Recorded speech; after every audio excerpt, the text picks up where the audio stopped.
Hi guys and girls, welcome back. This is week 1 after the holiday break.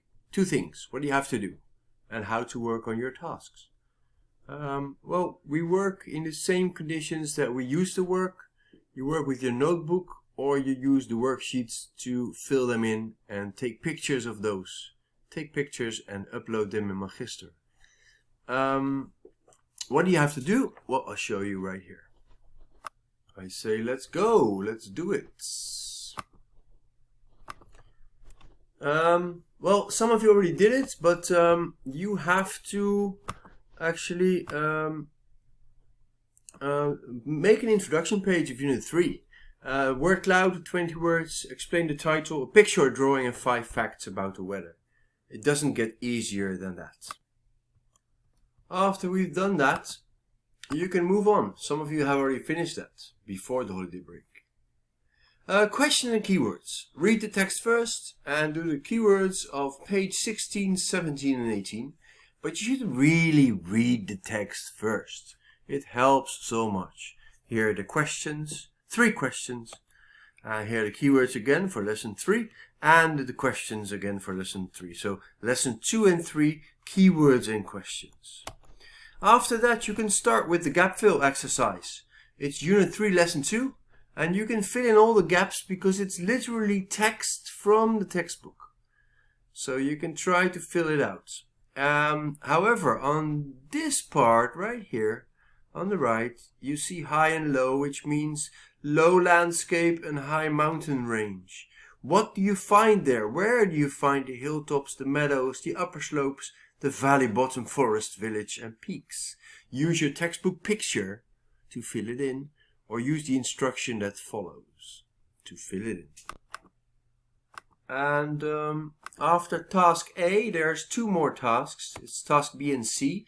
B is about the sun influence. How do we get temperatures on Earth? Well, it's simple. De sun heats up the Earth's surface. De oppervlakte wordt verwarmd door de zon, van de aarde. The Earth's surface lets heat go up in the air and warms up the air above the surface. Dus de zon warmt helemaal geen lucht op. Nee, dat doet de aarde.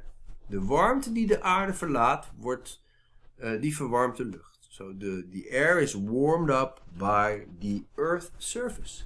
And that means the higher you go, and you can see it because here it's dark orange and then it starts to become lighter. The higher you go, the colder it gets. Yes, well done.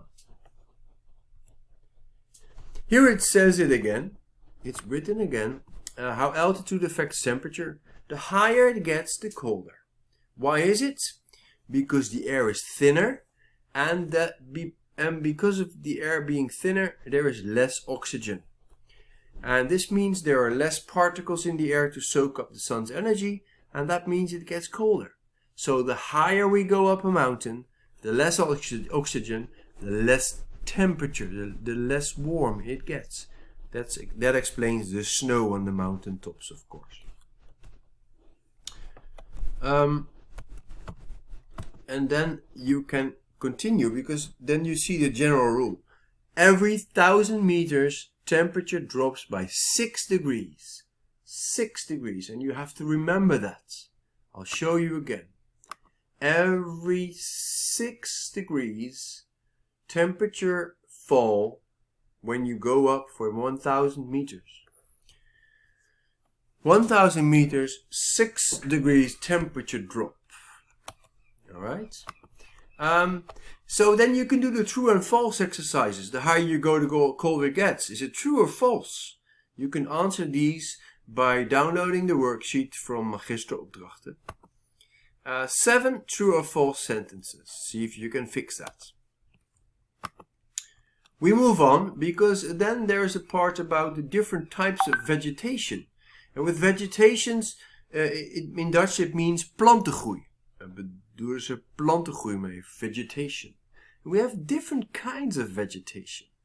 Vegetation that can handle everything and vegetation that cannot handle everything. First of all, we have the deciduous trees. En in het Nederlands noemen we ze loofbomen. Dat zijn bomen met open bladeren. Alle bomen die je kan bedenken die open blaadjes hebben, kunnen minder goed tegen extreme hitte, kunnen minder goed tegen extreme kou. Dan kun jij bedenken waar ze dus voorkomen. Heel goed. Als je dan kijkt naar de naaldbomen, dat zijn opgerolde blaadjes om ze te beschermen tegen de hitte, extreme hitte en extreme kou.